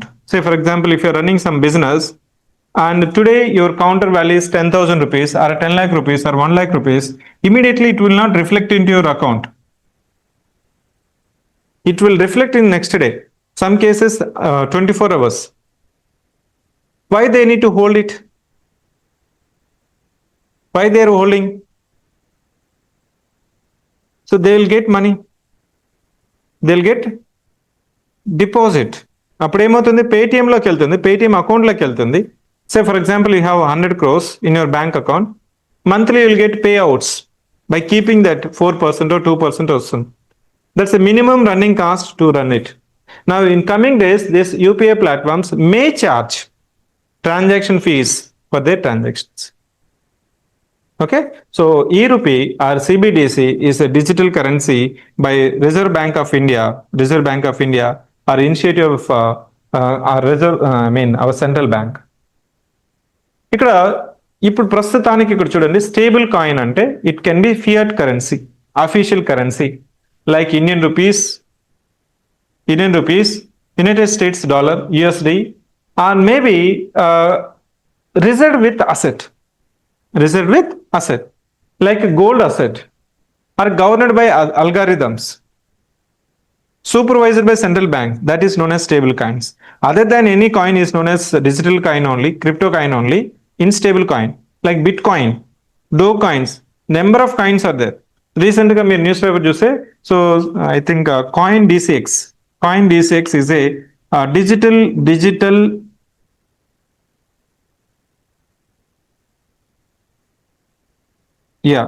Coin DCX, digital cryptocurrency trading platform. మీకు news పేపర్లో చూస్తుంటే, so after Trump came in to office they said that Bitcoin value will cross $1 lakh. $1 lakh. They're promoting Bitcoins, they're promoting the cryptocurrencies, and they wanted to replace with USD with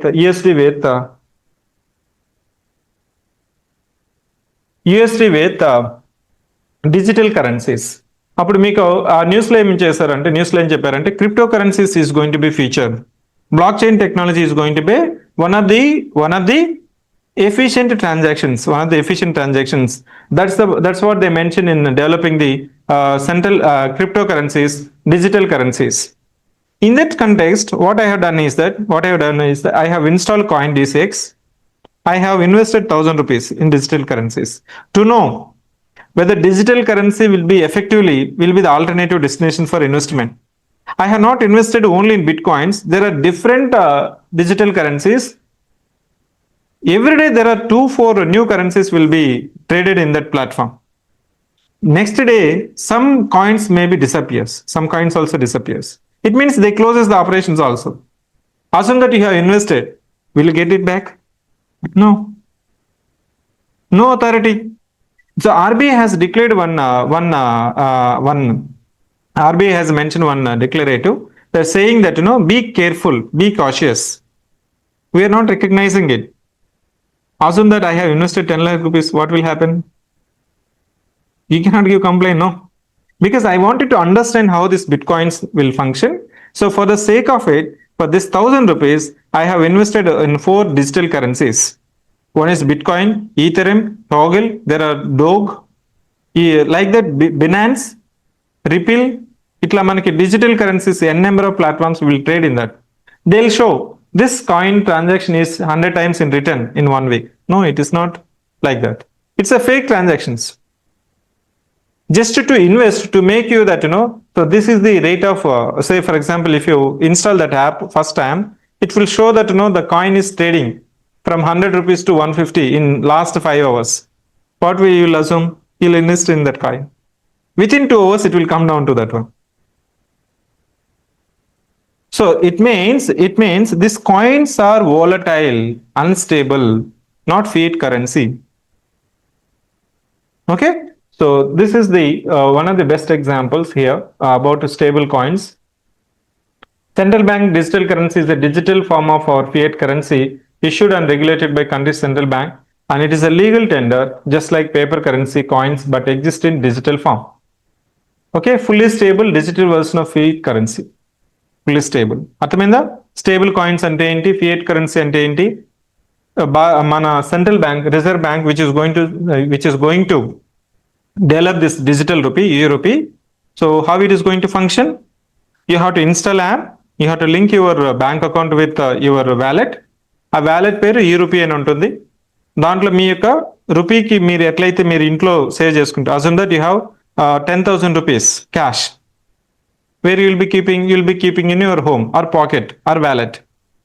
రేపు transaction చేయాలి, so మీరు బిర్యానీ తిన్నారు, లేకపోతే tea తాగారు, లేదా fee కట్టారు, అప్పుడు ఏం చేయొచ్చు, మీరు డైరెక్ట్గా ట్రాన్సాక్షన్ చేయొచ్చు. ఇప్పుడు మీకు అదే సేమ్ కదా సార్, వ్యాలెట్లు ఉన్నాయి కదా, ఫోన్పే ఉంది, భారత్ పే ఉంది, భీమ్ ఉంది, ఇవన్నిట్లో ఉన్నాయి కదా. Can't we call those wallets as a digital currency? What is the meaning of it? It is not fiat currency. It is not legal tender. It is not subscribed by RBI.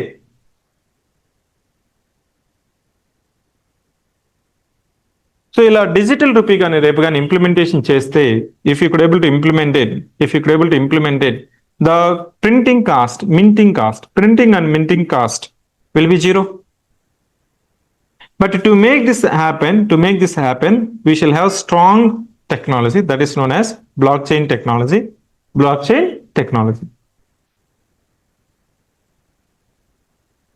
So in reality, it look like a wallet, Paytm wallet లాగానే ఉంటుంది. మీకు in reality ఈ rupee కానీ CBDC కానీ ఎలా ఉంటుందంటే coming డేస్లో wallet లాగానే ఉంటుంది. పేటిఎం వ్యాలెట్ ఎట్లయితే ఉంటుందో, as I mention that Paytm వ్యాలెట్కి ఈ రూపీకి తేడా ఏంటండి? Legally tender, both are legally tender. అవి కూడా మనం ట్రాన్సాక్షన్ చేసుకోవచ్చు. బట్ ఇక్కడ ఫెయిల్ అయితే ఆర్బీఐ ఫెయిల్ అవుతుందా? ఆర్బీఐ ఫెయిల్ అవ్వదు. ఫెయిల్ అయిందంటే కంట్రీ ఫెయిల్ అయినట్టే, ఎకానమీ ఫెయిల్ అయినట్టే. పేటిఎం ఫెయిల్ అవుతుందా? ఫోన్పే ఫెయిల్ అవుతుందా? భీమ్ ఫెయిల్ అవుతుందా? యాప్ 2 రోజులు వాడు మెయింటైన్ చేయకపోతే? Yes, that's it. That's the only difference. Now, species in news. The species are in the news that ఇక్కడ మనకి లార్జెస్ట్ ఏషియన్ టార్టాయిస్, దీన్ని మనము జైంట్ టార్టాయిస్ అని కూడా అంటాం. ఇక్కడ క్వశ్చన్స్ ఏం అడుగుతారంటే IUCN status and natural habitat. Tortoise ఎక్కడ ఉంటుంది? ట్రాపికల్ కానీ సబ్ ట్రాపికల్ ఫారెస్ట్ లో ఉంటుంది. సబ్ ట్రాపికల్ ఫారెస్ట్ లో ఉంటుంది. Its IUCN status is critically endangered. Its IUCN status is critically endangered. Next is sunflower sea stars. Sea stars are of different categories. Sea stars. Stars అంటాం, అలా మనకి నక్షత్రాలాగా సముద్రపు నక్షత్రాలు అంటాం. సముద్రపు నక్షత్రాలు it looks like some octopus లాగా ఉంటుంది. దాంట్లో ఒక one of the star is your sunflower star. Sunflower star critically endangered. Critically endangered. Mostly found along the Pacific coast of North America. గుర్తొస్తుందా? Alaska, Mount McKinley, Bering Strait, Aleutian Trench, అక్కడ నుంచి మనకి Gulf of California, అదే మనకి Baja California. Okay, next mouse deer. దీన్ని మనం mouse deer or spotted chevrotain అంటాం. This is least concern. Mouse deer అని ఎందుకు అంటామంటే మౌస్, సో మనకి ఎలుక ఫేస్ ఎలా ఉంటుందో అట్లా ఈ డీర్ ఫేస్ అనేది ఆ విధంగా ఉంటుంది కాబట్టి దీన్ని మనం మౌస్ డీర్ అంటాం. Mostly it is found in dense tropical forest in India and Sri Lanka. And the last topic which we are going to take up for today, 15th topic, right to repair and right to remember. ఇక్కడ మీకు కొంతవరకు right to repair and right to remember ఇది fundamental డ్యూటీనా లేకపోతే fundamental రైటా? There may be confusion. It is just like a commerce. Don't think that no. So right to remember అంటే right to forget. So in the context of article 21, protection of your personal life and Liberty, right to forget. Say for example మీరు ఒక crime చేశారు, దానికి శిక్ష అనుభవించారు, అయిపోయింది. You should not right my name as a again convict. I have gone through it. So you should forget my past. That is your fundamental right. ఇక్కడ ఏంటి? ఇది commerce. Related to right to repair is the right of consumers. Try to understand right to repair and right to remember. Freely repair. The consumers shall have right to freely repair, modify and service the products by their own. కొంతమంది చెప్తుంటారు మీరు కానీ open చేస్తారంటే service guarantee రాదు. చూసారా? కొన్ని branded mobiles కానీ లేకపోతే ఎలక్ట్రానిక్ గ్యాడ్జెట్స్ అంతా కూడా ఏం చెప్తుంటారంటే if you open it by your self, warranty or guarantee does not valid. You have to bring it to my service centre only. Authorise centres ఉండండి, not for other centres, because they are not aware of it. Instead of repairing they will spoil it. It will also happen. Other side of the coin ఏంటంటే మీరు తీసుకెళ్లారు అనుకుని open చేస్తాడు, మరి అది పోయింది sir అంటాడు. So instead of repair they will damage it. Okay, but here the right to repair is to consumer to get them repaired by independent service providers without being forced to rely solely on the manufacturer కాదు, out side వాళ్ళు కూడా మనం చేసుకోవచ్చా? It is providing to the consumer rights nowadays. In India, Department of Consumer Affairs launched right to repair framework in 2022, extending to electronics, automobiles and farm equipment. Why in the sense these electronic gadgets, because of frequent update, the products are now getting updated, modernized. New versions are being sold in the market, old versions are disabled. Just within 2 years, they'll say that this product we have stopped it manufacturing. Okay, you stopped the manufacturing, but if there is no spare parts, how can I get it repaired? and if it is not available outside. Now, next is that India generated over 1.6 million tons of e-waste in 21-22, becoming the world's third largest producer. Now, ఇక్కడ ఒక question, ఇక్కడ ఒక example తీసుకొని, as I mentioned that, assume that you have washing machine of 10 years old, washing machine of 10 years old, and you wanted to service it, right, to repair it. So, right to repair. So, let us, you fix it yourself, parts and manually today, but manual parts are not available.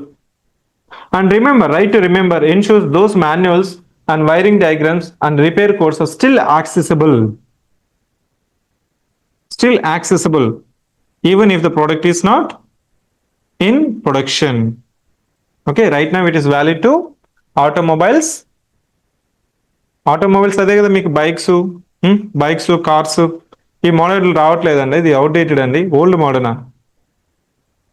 Yeah, okay.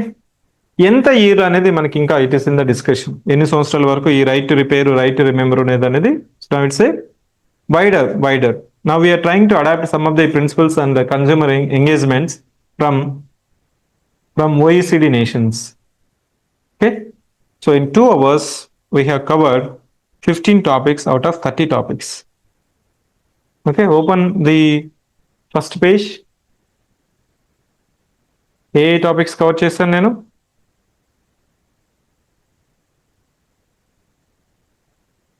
Okay,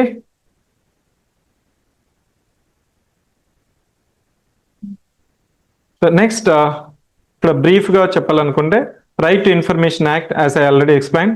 so special intensive revision, it's one of the electoral reforms. You can mention in the question or electoral reforms that special intensive revisions is needed before the elections. Okay, right to repair, repo rate and Reserve Bank of India GST collections we have discussed. Here some questions related to geography I could not able to cover today. Just to know that its significance and location, that's it. ఇక్కడ మీకు mention చేసింది Uttarkashi cloud bust. అక్కడ మనకి Uttarkashi cloud bust లో మనకి geographical గా Ganga tributaries, Biliganga, Alaknanda, then the tributaries of Biliganga, Alaknanda మనకి అక్కడ ఉంటాయి. రుద్రప్రయాగు, దేవప్రయాగు, కర్ణప్రయాగు, Vishnuprayag. There are 5 prayags and Darali location. Next, Patalpani and Kalakun. So it's just like it is in the news recently. And Mount Lewothobi Laki. Okay, so it is in Indonesia. Next, one more volcano, that is the Krashinko volcano. It is in Russia. Okay, so I'll be releasing the entire document for other topics also. Like this, we'll be having the summary sessions.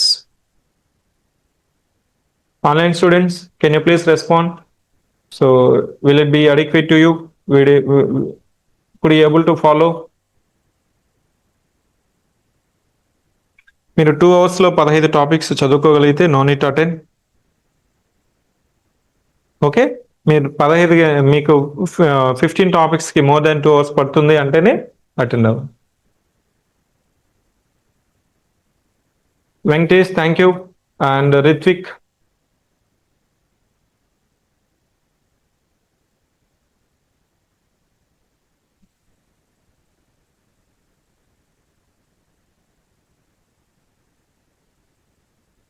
So try to solve questions as many possible, as number as it possible to you. దీనికి answer చెప్పండి first question కి. Answer first question. So Vizhinjam port is located in Kerala. Next, Hiroshima Nagasaki. ఇక్కడ చూడండి, is the same pattern in UPSC. they are asking in how many of the above rows is the given information correctly matched. Okay, ఇక్కడ మీరు correct గా careful గా చూడాలి. 3 rows ఇచ్చినప్పుడు మాత్రం you should not confuse. Hiroshima Nagasaki correct, uranium correct 235. Nagasaki, it is not hydrogen bomb. Okay, this is not hydrogen bomb. Plutonium, here it is called That's why the row number 2 is incorrect. This is correct. Pokhran 1, atomic bomb. Pokhran 1 is atomic bomb. Pokhran 2 is hydrogen bomb. Okay, 239, correct. This is correct. Next, Pokhran 2. This is not atomic bomb. This is hydrogen bomb and plutonium 239. So only two rows are correctly matched. Rows table ఈ విధంగా format ఇచ్చినప్పుడు మాత్రం you have to be very careful. Even for simple question also you'll make incorrect when it comes to such kind of questions. Next, look at the third question, which is based on Santhal Rebellion. Santhal Rebellion, which was asked in the year 2018 by UPSC CS exam. The first statement is that the territories called Santhal Parganas were created. That's true. Second statement is also correct. Both the statements are correct. Both the statements are correct. Next, MS Swaminathan Award for Food and Peace is given for Professor Adimola Adenel. Next, fifth question is stable coins. Stable coins example, which is not a stable coin. Which is not a stable coin. Bitcoin.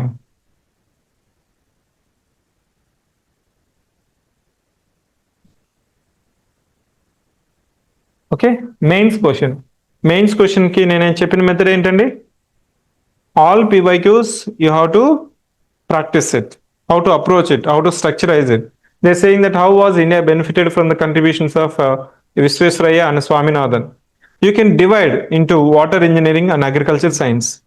MS Swaminathan mostly you can give for development of high yielding variety seeds, genetically modified crops, GM crops. Next, Usefull is known for constructing like a Bahubali type of dams. He was known for big dams construction, major dams construction. Okay, so that's it for today.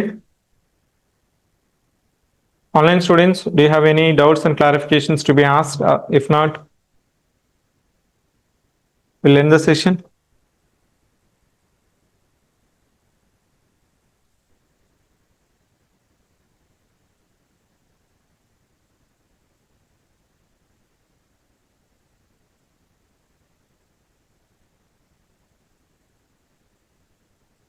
Soumya, Herman, Jansi, Ritvik, Saibi,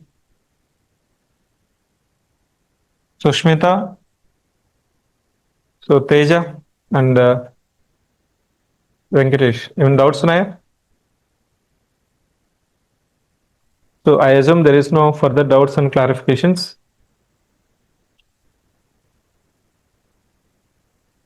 Teja, చెప్పండి.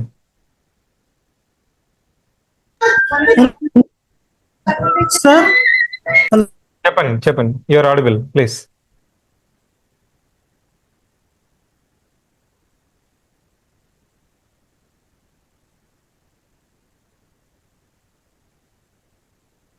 చెప్పండి, మీరు వినిపిస్తున్నారు, మాట్లాడండి. Mains answer PYQs ఉన్నాయి కదా sir. Main గా PYQs ఎక్కువ prepare అవుతే ఏమన్నా కాంపిటేటివ్ ఎగ్జామ్ కి యూజ్ ఉంటుందా sir? Teja, that's what from day one I've been repeatedly telling. మనకి PYQs సాల్వ్ చేయాలి. PYQs సాల్వ్ చేయగలిగితే కాంపిటేటివ్ ఎగ్జామ్ లో కంపల్సరీ నువ్వు క్వాలిఫై అవుతావు, ర్యాంక్ వస్తుంది. అంతేగాని డైరెక్ట్ PYQని సాల్వ్ చేయడం అంటే డైరెక్ట్ గా క్వశ్చన్ ఆన్సర్ కాదు. ఆన్సర్ ఆప్షన్స్ కూడా మనం సాల్వ్ చేస్తేనే సరిపోతుంది. That's why I've been repeatedly telling, solve as number of as possible. Then current affairs ప్రతి మంత్ కి అట్లీస్ట్ 100 టాపిక్స్ అన్నా మనం సాల్వ్ చేసుకోవాలి. నెక్స్ట్ టెస్ట్ సిరీస్, టెస్టులు రాయాలి. ఇదే యూనివర్సల్ ఫార్ములా, అదే సివిక్ సెంటర్ ఫార్ములా.